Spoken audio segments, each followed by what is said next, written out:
Thinking Aloud. Conversations on the leading edge of knowledge and discovery with psychologist Jeffrey Mishlove.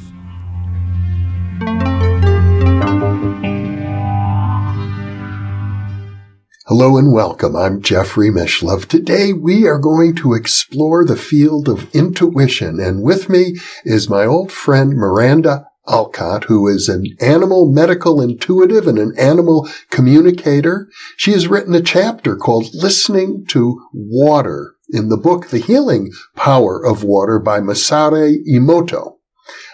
This is my 8th interview with Miranda. She is an old friend. We've known her for decades through the Intuition Network, an organization of people who are professionally involved in research and training and writing about the field of intuition. Welcome, Miranda. Thank you. I'm so excited to be with you again, Jeffrey. It's a pleasure to be with you. I remember the first time I met you, it was here in New Mexico.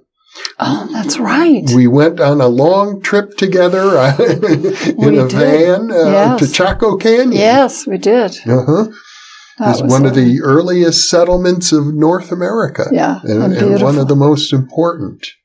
And I remember as we were traveling back, looking out the window of the van and seeing the clouds, and it looked as though we were underwater.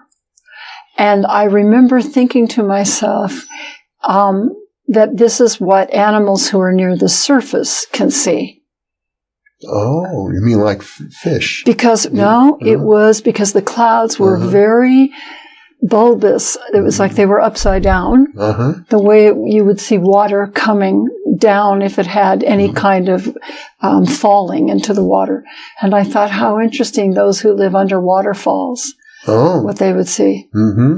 Well, you have a unique ability to see things that other people don't always see. And some of that has to do with my hearing impairment. Because I listen with my eyes as well as my inner eyes. But I listen with my eyes. So I can be walking along and doing something, and all of a sudden my head goes, all of us do this, actually, by the way. This is intuition. My head will all of a sudden look at something. And sometimes my friends are amazed because I'll be walking out of a doorway and I turn around to see a spider that's this big. But I'm aware of that. I don't think it's a spider. I am called to look. And then I look and there's someone communicating and it's a spider. I see. And this is important, and the reason I'm saying this, Jeffrey, is because we have a tendency to think we don't have intuition. Someone else does, not us. We all use intuition every single day. We just haven't been trained or supported to understand that it happens on a daily basis. So I'll give you an example. I had a meeting with the president of a university in New Mexico. And I was a little concerned about the meeting because I didn't know how he would take what I did. And sure enough, he sat down and he said, so you do what with animals? You talk to animals and you listen to them? And I said, yes, I use intuition and telepathy. And he said, and that was all he said. He just looked at me. And I said, well, let me give you an example. And I'm praying like crazy, asking for guidance on how to do this. And what came out of my mouth was, have you ever bought a used car? And he looked at me and I said, from a used car salesman. And he started laughing. He got it right away. I said, while that salesman is talking, he's doing this to figure out what's going to get this deal. That's telepathy. And then as far as what his instincts are is intuition. So it's a beautiful marriage between telepathy and intuition. And we all use intuition. Why, when we're walking down the street, do we maybe move over a little bit when someone goes by? Instinctually, it's what I call whole body resonance, which is a phrase that I've coined because I use my body like a pair of glasses. So in other words, when I am sensing something, I don't take it into my body. I don't do that. but my body is aware of different frequencies. And so it's like fine-tuning a telescope, where I'm sharpening the focus of what am I actually picking up. And everyone does it. And if people think they don't do it, they haven't listened to the news and felt their body at the same time. They haven't listened to the latest political address and saw how their body feels during this as it's going on. Do you feel that what you're being told is the truth? Do you feel that what you're sensing is accurate? Never mind what the heads are saying. What is your sense of what's going on? That's what you need to understand. Yeah. I suppose another word for that is mindfulness. Definitely mindfulness. Definitely. And it's a choice whether we pay attention or not. It is always a choice. And there's so many people in my classes where they'll say, I knew this, but I overrode it. I chose not to listen to it. And I encourage people in our classes, we do a lot of work to clear the way so that people can listen to their intuition, and so they give themselves permission to listen to their intuition. We don't necessarily have a culture that supports intuition here. Many countries do. Ours is not necessarily one of them. There are spiritual communities that are more in tune with listening to intuition. But I'm always encouraging people as I travel around the country, listen. Just listen. That's all you need to do. You don't need to make a decision. You just need to be open to hearing what's going on internally and what you're resonating with.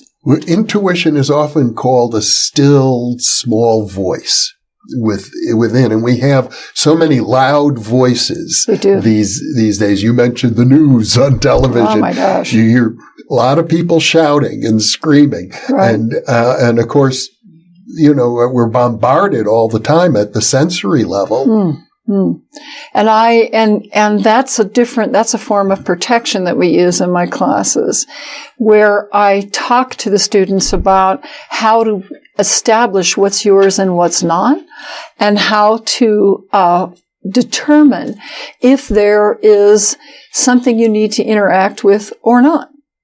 And it's very useful because that small, still voice, if you give it room and you allow it, becomes the stronger voice. It becomes the stronger voice. I have a friend who teases me all the time. She says, I swear, Miranda, you have parking angels. Because when I go into a full parking lot in Los Angeles, I find a parking space.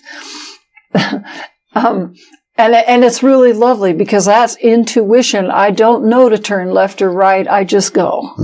And that really helps. Yeah. Well, you mentioned that your body sort of functions like an intuitive antenna. It is. It is very much an intuitive antenna. I like that. That's a good way to put it. I don't always rate what is coming in. That's not my job. My job is just to be aware of what's happening. Just to be aware of what is that frequency? What is going on? What is it that we need to be aware of to then act upon? There are many times I'm on the freeway, and Los Angeles is a parking lot. And then sometimes it's a parking lot at 70 miles an hour. And so I definitely listen to my intuition about where to go. Well, I would think that when you say you listen to your intuition, at the same time you're hearing impaired. So listening for you is different, I should think. It is different. And I rely on my intuition 24/7, all the time. Yeah, all the time. And this little girl right now wants a treat, and I'm sorry, but I don't pay. We're working right now, so time. Okay, thank you. Stay. Yeah, you have a new service dog. I do. She's wonderful. This is Alice. And Alice is incredible. She's 14 months old, and in a year she will be fully mine. But she's learning sign language now and learning to alert to different frequency of sounds. So she's very excited about what's taking place because she's used to listening to me non-verbally, and we are communicating verbally and non-verbally. And so she's picking up on all of that, and that's why she's looking and trying to figure out what to do. Yeah. Yeah. This is probably her first television appearance. It is her first television appearance. It is, you know, and as a friend of mine says, she's a woman of substance. So you need to know she's listening and taking notes on everything. Yeah, she is. Yeah, that's a good girl. Stay good. Yeah. Well, now I remember when we first did an interview, you pointed out to me that you had the benefit of the fact that your parents were very active in the American Society for Psychical Research. So as a young child, you were encouraged to be open to the psychic realm. I was. But I also was told not to share it outside of the house, that it was my responsibility to leave it in the house. And that was really smart of my parents, because they didn't want me to shut down, but at the same time they let me know there are boundaries that have to be respected. And it's interesting because as I've grown and then learned to respect those boundaries, I also learned that there was a time when I outgrew those boundaries and didn't really care whether other people got it or not. Yeah. And in fact, there were times too, Jeffrey, there was one man that I'm thinking of now that comes to mind, an incredible artist up in the Northwest. And I used to go out to Whidbey Island and different islands to work. And I was I was working out of a Native American gallery, Gallery of the Nations or Gallery of the People. And I remember I saw this man's work and I was very moved by it.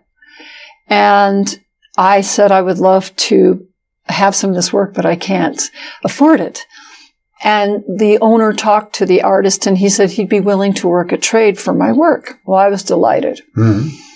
So I was able to have a couple of pieces of his work. However, the man did not come in to have his appointment.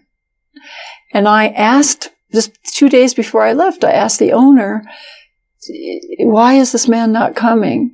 She said, because, Miranda, he believes you actually do what you do, and he's worried about what you'll tell him about his cancer. Oh. And I remembered thinking, yes, this is a responsibility.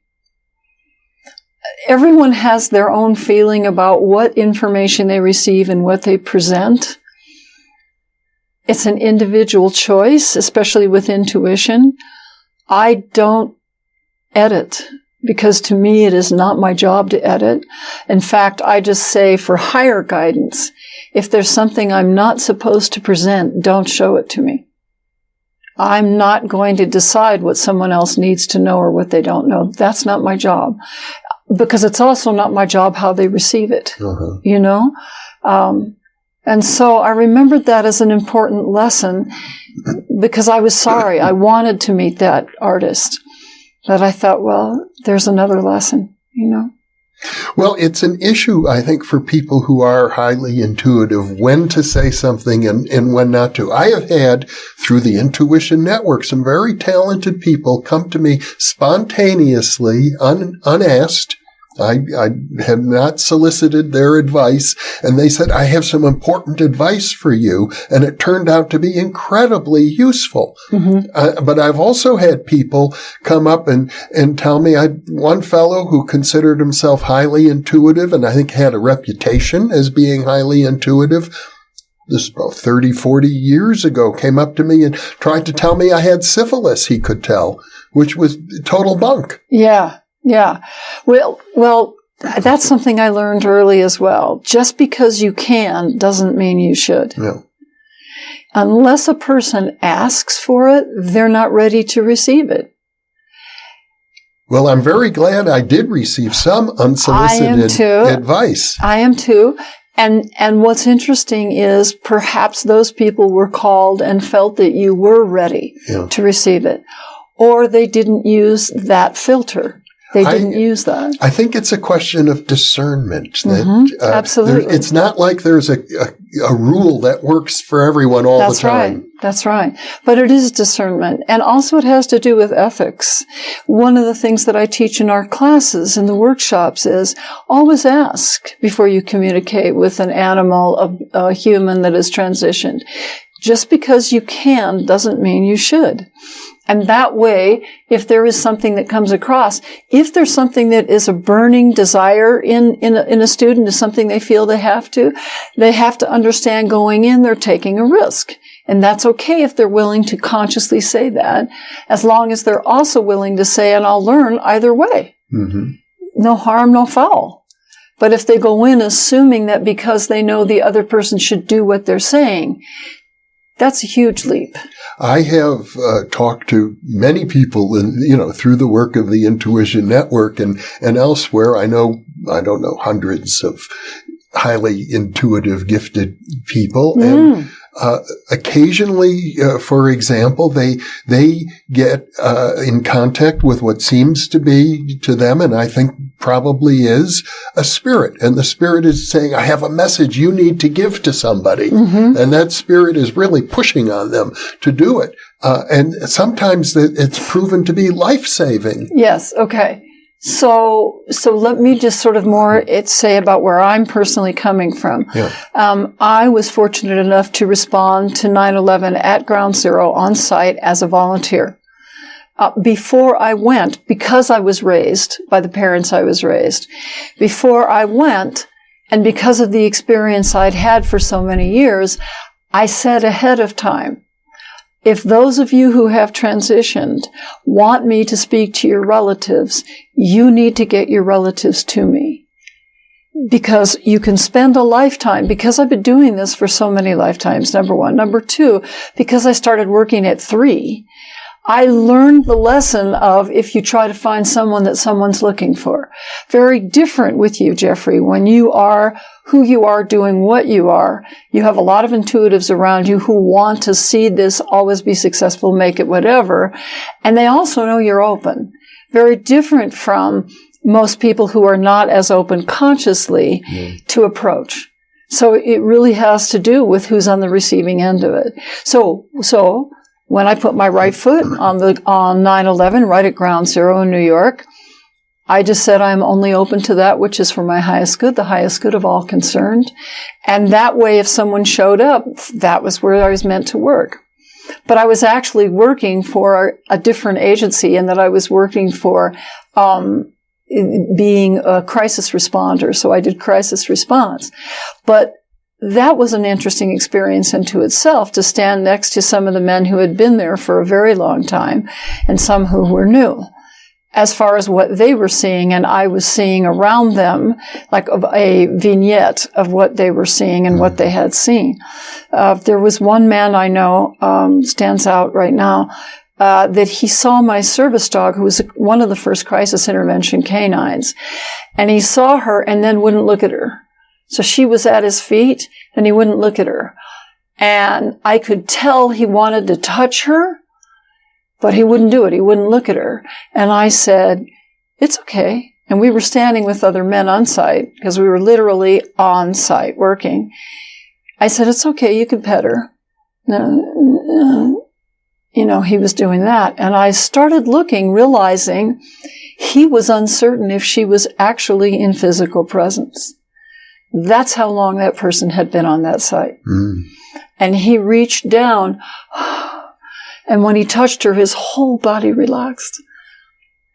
His shoulders relaxed, because she was really there, So it's a judgment call and a discernment for each person who does this work. Well, since you brought up 9/11 and a situation in which thousands of people were killed instantly, the psychic atmosphere must be very, very intense and very, very confused. It was, but I did not respond for 8 months till after the fact. I see. A lot of people had worked with who was on site from wherever they lived around the world, which was wonderful. But I would say that the people who were most affected were the guys on site. Because of a lot of reasons. There was a sign that was on the side of one of the buildings that had remained standing that said, "We will never give up. We will never forget you." And that was for the people that transitioned. But the men on site who were working had to work under a sign that said, "We will never give up," which as responders, whether they're firemen, policemen, or the construction workers, that's one heck of a thing to live under. Every single one of those guys and women are devoted. At the same time, they're working under a sign that says, "Don't give up, ever." And that meant that those people were exhausted, and they didn't necessarily take the time for themselves to recoup in between shifts. It's a big problem for helpers everywhere. It is. I mean, you're helping somebody who has needs that are greater than your own. Yeah. However, your needs have to be attended to as well. Well, as John Roger has said for years, take care of yourself first so you can help others. And that really has to, and it took me a lot of years to learn that. Because I always wanted to respond and do whatever I could and give everything I had and then some. But then that doesn't leave me to help someone else, So I have to first take care of myself. Yeah. I would like to jump back to a comment that you made earlier. You said you've been doing this work for lifetimes. Yeah, for eons. Yeah. Tell me about that. Not perhaps in the way that we think I'm doing this now, but in the way of responding to the needs of people who want to grow and who want to evolve. And whether they're people the way we think of it, beings, however we think of it. So I'm clearly here to serve and continue serving what I have done. But I'm also more open to different forms of life here than many people are, simply because I don't have those limits. I don't have those limitations. What limitations? Of thinking that the most intelligent person on this planet is human. I don't have that limitation. I don't have the limitation that one species is more important than the other. I am acutely aware of the fact that one species has taken over this planet. And that we're not doing that well right now, and that we have a long way to go. But I don't draw limits between interdimensional communication or life forms that are not the same as we think of life forms. That they have to have flesh, they have to have skin.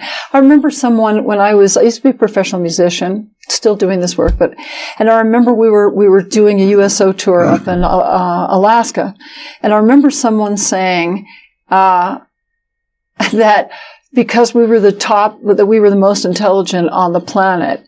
And as this person was saying this to me, I was looking at easily a 9-foot stuffed bear. A grizzly. Absolutely. Yeah. Well, not grizzly. This was a polar bear. Oh, okay. White. And he was outside the museum. And I thought to myself, no matter how big our egos are, this guy can take us out. He's the top of the food chain. He could pretty much call whatever he wants. And I started thinking then, how can I express to people that unless we turn our egos down, we're going to miss a lot. We're going to miss a lot, Someone on a blog that I belong to, 2 guys were starting to put down a woman who was talking about extraterrestrial life and the exposure of it. And they were getting pretty ruthless about it. And I don't usually enter into that. My job is just to keep doing the work that I do. But finally, I'd had enough. I just thought this was just so slow to me. So I wrote to them, isn't it interesting that as humans, we have such a big ego, we actually think we're the only beings in the entire universe. That ended the discussion. And I was really grateful. That wasn't mine. That came through me.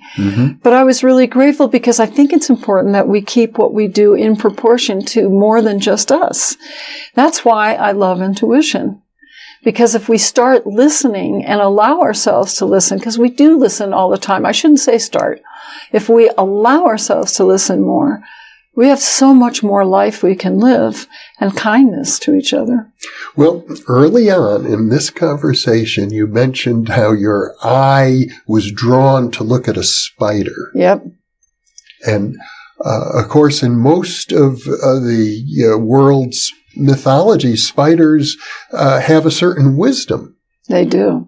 And as a matter of fact, they're weavers. They're incredible weavers. Native Americans have wonderful information. They do, that we could all learn from.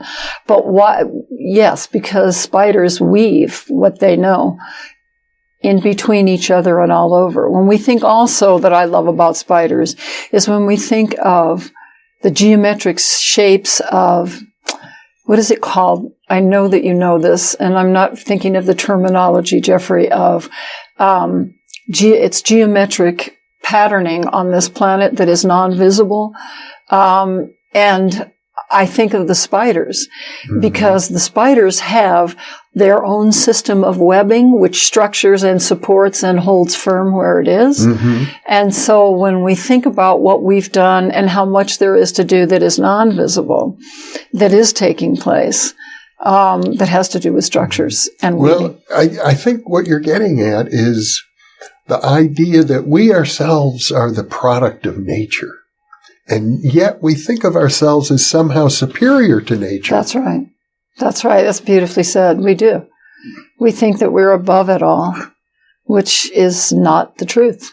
It's not the truth. And I can't live supporting that truth. So I live the best I can, having this incarnation in physical form that is human, and enjoying as much as I can. Yeah. Well, what the message that I'm getting here is that one of the best ways to access intuition is to be humble, to let go of arrogance and get in touch with one's own inner humility. Absolutely. Before I was born this lifetime, I remember the agreements that I made. I was present to the agreements I made coming in. I was very conscious of being born, all of that.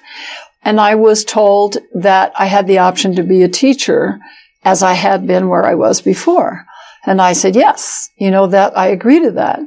Well, then when I was 3 or 4 years old, I started looking around and realizing, where am I? Because these people don't learn as quickly, and they're not at the same frequency as the people I was just working with. It took me many years to come to terms with that.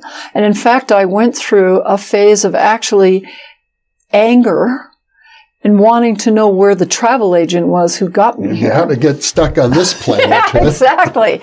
Was I on the wrong platform? What actually happened? But what it was a huge lesson in humility.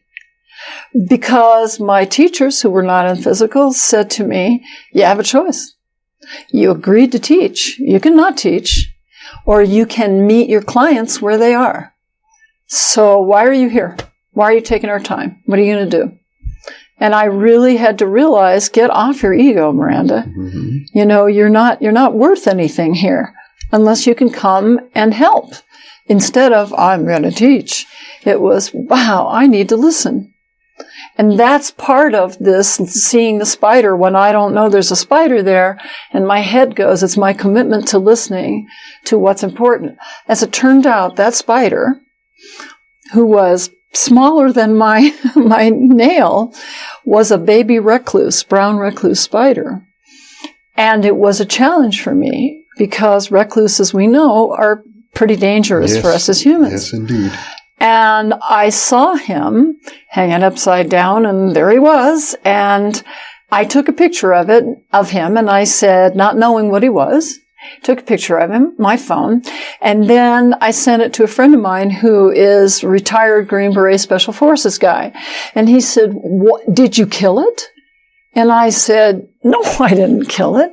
He said, Miranda, that is one nasty spider. We're talking about survival here. And I said, I'm giving it 3 days to leave. And he thought I was absolutely crazy. In those 3 days, that spider tripled in size.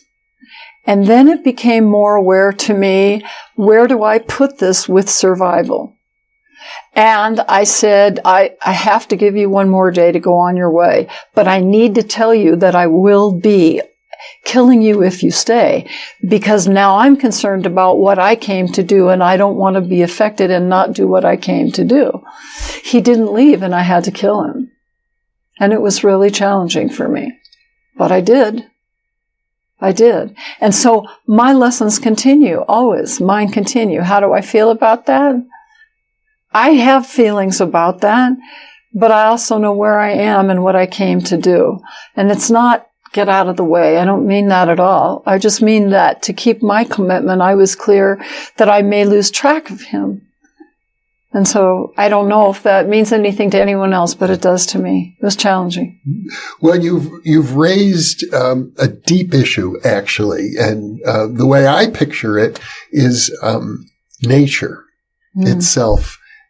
There's a cruelty to nature. Every living creature, and even plants, every living entity survives by ingesting other living entities. Right. Right. But I didn't eat him. Nature feeds on nature. I know.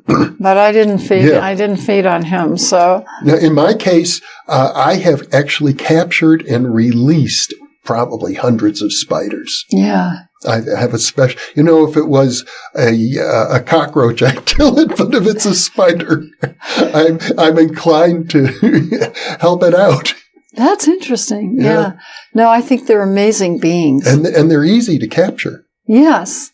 They are easy to capture, depending on who they are and how you're feeling at the time. And because I wasn't afraid of him, but I also had the respect of that he has more than I do in this area. Yeah. And that's not something I could overcome easily. At least my perception at the time was that, Well, you mentioned the polar bear.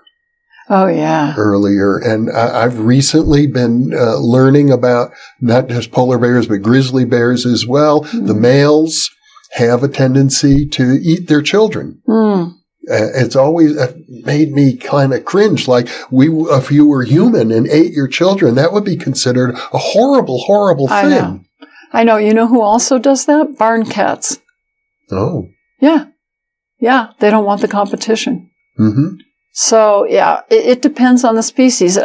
Interestingly enough, I was raised in the Disney world. Here, kitty, kitty. I was raised that every animal got along with every other animal, which is not true. And it was a rude awakening for me to discover, no, that's not, because of the raising in this culture versus the information I came in with. Interesting dilemma, dichotomy, really. So amongst the viewers of New Thinking Aloud, one of the issues that keeps coming up over and over again are people like myself who think, why can't we all just live together in peace and harmony? And in fact, given the problems that we're facing with climate change and pollution and nuclear weapons and so on, it'd be great if we could have one world government or one world, I don't know, it doesn't even have to be a government, a federation, something of that sort. And then I have other people who are like, no, that would be horrible. You can't enforce something like that on us. It would become tyranny. And, but we look in nature and we see on the one hand, nature is very cruel. On the other hand, nature is very harmonious. But nature takes care of itself. Nature omits or overpopulates, whatever. We're the ones who've changed that balance. But it's true. I don't know that there's a one federation in nature, but there is an agreement that we're all in nature. So that means we are a part of that system that's agreed upon, where some of us die by the hands of, by the teeth of, that does happen, or not now. Or not now. Yeah. One of the questions that comes up with the animals about euthanasia, which is a very deep question. And people say, I want my animal to die naturally. And I share with them, dying naturally is not on the kitchen floor. To an animal, dying naturally is where their species originated. And I don't know about you, but I don't have the want to put my service dog out for the coyotes. So therefore, it falls on me, the responsibility of how do I feel and what's going on. That isn't mine. It's how does she feel and what's going on. And we need to ask her, which is why I have so many veterinary referrals, because they get to the place they are in the position of, I want to help this animal no matter what.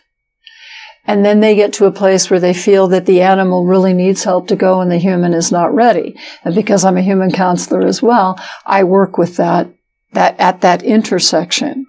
But I've had animals come into my practice that are on 3 legs and can't see and can't hear. And you think, obviously, this animal's ready to go. And they go, nope, not ready. Then I've had animals not skipping in, but they come in and they say, get me out of here. This cancer's eating me alive. So it isn't up to us. And I don't know about you, Jeffrey, but I'd want to be asked. Mm-hmm. I'd want to be asked. So these are all things that we research and learn from. Everyone has to make their own decisions. And I support that. You have to make your own decision. Well, we live in a culture where I think,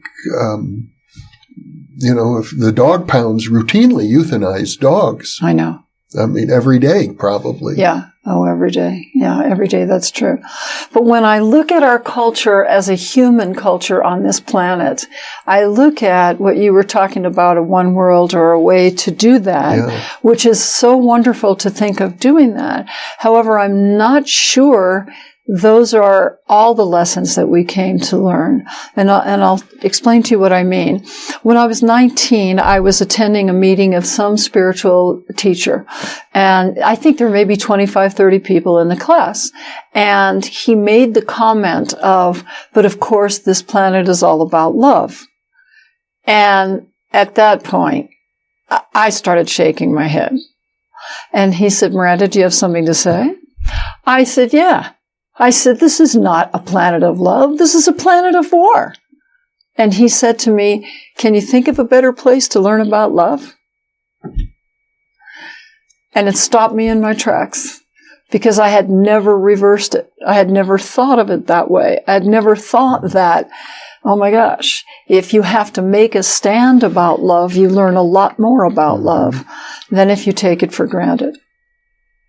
I don't know if that makes sense. But here's how it makes sense to me, because one of the logo that I use, you've seen it for this program, is the rainbow yin-yang image. Yes. And, one of the interesting things about the yin-yang in general is that everything seems to contain within it the seed of its own opposite and eventually becomes the opposite. I think that's why some people are afraid of what they think of as the New World Order, because it could start out very harmoniously and end up as easily as a tyranny, or vice versa. Exactly. So how do you like your time here, Jeffrey? Well, I'm still trying to figure it out. Yeah. But I love the process of trying to figure it out. This is a fascinating planet. Yeah, it is. It is a fascinating planet. We have so much. There's so much that's exciting. Mm-hmm. People that open themselves up to different ways of traveling, people that open up themselves to different ways of learning and hearing. And,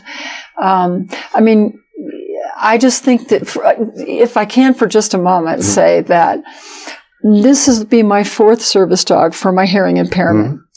And I am working with someone who works with dolphins, who worked for 10 years training dolphins using dolphin sign language. And I use American Sign Language, but in English order. Mm. And I asked her, since she's training this dog for me, can't we use sounds that humans don't normally hear? And she said, what do you mean? And I said, well, if I'm sitting in a class and someone needs to alert me or something, or my phone goes off with a text, because I've forgotten to turn my phone off, the whole room turns and looks at me. I would love it if whatever the sound was for the text was a silent sound. Do you need to leave right now? I think she needs to leave. Okay, Alice, there we go. Good girl. Thank you. Mm-hmm. That the whole room doesn't need to know Miranda has a text. So I have asked this trainer, can't we use frequencies that are in the dolphin territory, some of which dogs hear, somewhere in there, and feed it into the phone that alerts me for a text so that my dog will alert me to a sound that no one else hears. Mm-hmm. This is a fascinating planet. Yeah. Because the fact that we have technology that we can even have this discussion is very exciting. Well, one of the most fascinating things about it right now is the incredible rapidity of technological change. Yes. Which is also a danger, but it's also so exciting to see it's very exciting. Things are possible today that weren't possible when I was a child. Yes, exactly. And I consulted with 2 scientists about, well, so what if we get this frequency that dolphins can hear and dogs can hear, but humans can't? So what? Like, where are we going to put it? How do we know it'll get on my phone? And they researched it and said, Miranda, the bandwidth for an iPhone is so large, this will work. Mm-hmm. Now, that's technology working for you. Yeah. You know, I mean, this is just really exciting. So I'm excited because it'll give me more privacy and it'll give me more information. Mm-hmm. And we're now working with Amy Brown, who's this amazing trainer, to have my dog alert depending on what the sound is in a different body language. So whether she spins, whether she noses me, whether she paws me, whether she cocks her head, any of that, we can now send to a certain sound so that I know exactly why she's alerting me. How interesting. Instead of having her just tap me on the leg and then have to search in my environment. Mm-hmm. So the possibilities for interspecies communication are growing as a result of technological innovation. They are. Science is kind of starting to catch up, but. Yeah. Well, I think many years ago, John Nesbitt, a futurist, talked about, I think, what he called high-tech, high-touch. I like that. The idea that as we become more technologically sophisticated, we can also go deeper within ourselves. Our technology doesn't have to take us away from our own deep source. Yeah. No, it doesn't.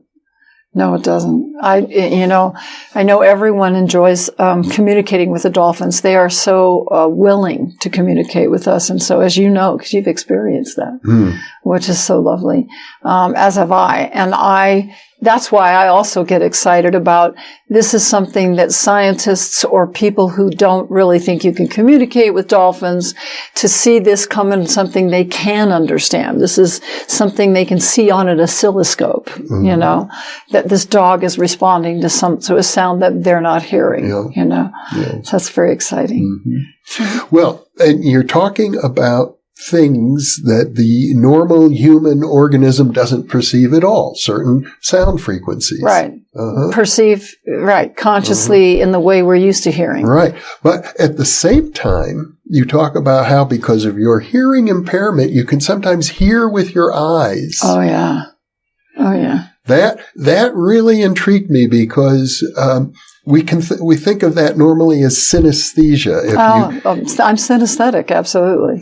Yeah. And researchers are now in parapsychology, such as my friend Ed May, with whom I've done an interview, of the opinion that synesthesia may be one of the important doorways into parapsychological, paranormal functioning. Mm-hmm. Mm-hmm.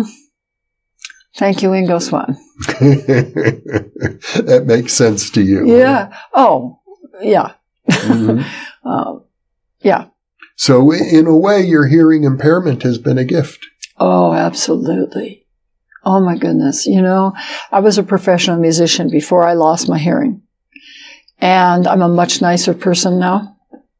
I am. Mm-hmm. Because I've had to slow down, to listen, to not come from an ego place, to understand and feel what that person's really saying.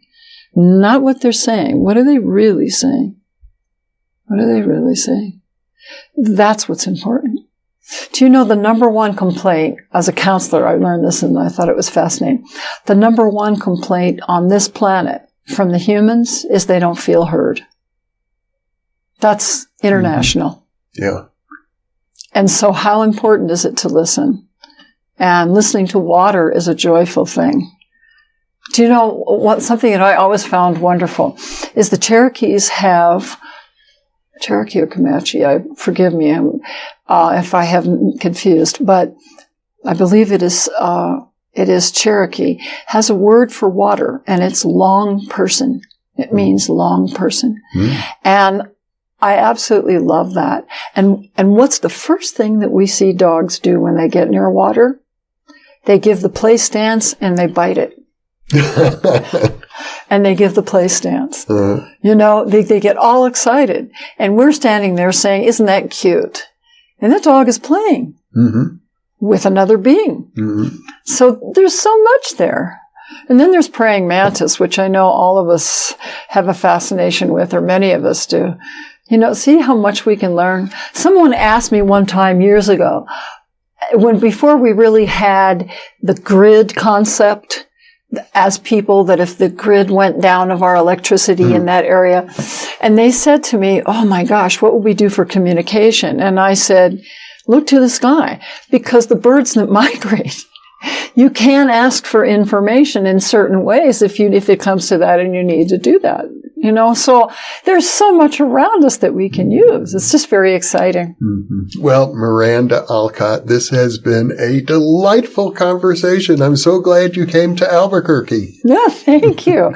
I'm here to get a service dog, and I'm excited, and I'm so glad to see you. And I know you'll be back again, so I plan to have more conversations with you. I look forward to it. I know we have a great deal to talk about, the afterlife, medical intuition. So thank you so much for being with me. Thank you, Jeffrey. It's always a pleasure, and I always learn so much from you when we're together. Thank you. And thank you for being with us.